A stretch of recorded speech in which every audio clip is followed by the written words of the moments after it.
miadiny ady tsaran'ny finoana timoty voalohany toko fahenina andino faharoamby folo tapany voalohany.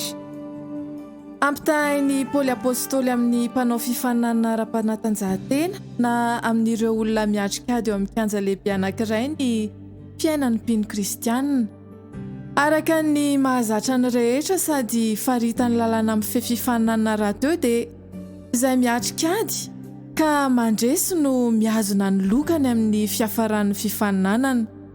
Miavaka tanteraka nefa ny an'ny finoana kristianina satria toy izao no voalazan'ny Soratra Masina miadiny ady tsaran'ny finoana azony ny fiainana mandrakizay.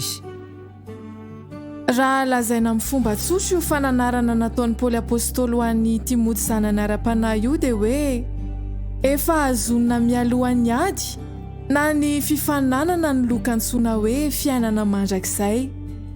Manova tanteraka ny fomba fisaina sy ny fomba fiasa ary ny fomba fiainana ny afatry ny Soratra Masina ho antsika. Efa nomanina sy nofanina ho amin'ny ady tsaran'ny finoana ny kristianina. Efa mpandresy ny kristianina fa tsy olona mitady fandresena akory. Ampifaliana sy ampahatokiana no hiatrehan'ny azakazaky ny finoana.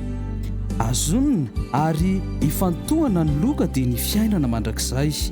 Manampy tanteraka amin'ny fiainana ny finoana sy ny fiazonana ny fiainana mandrakizay ny fankatoavana amin'ny fiainana andavanandro ireto toromarika ireto.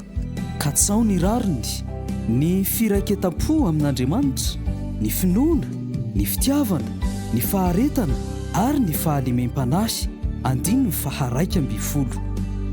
Misaotra Tompo satria nataonao isan'ny mpandresy aho. Eny, mihoatra noho ny mpandresy azy. Amen.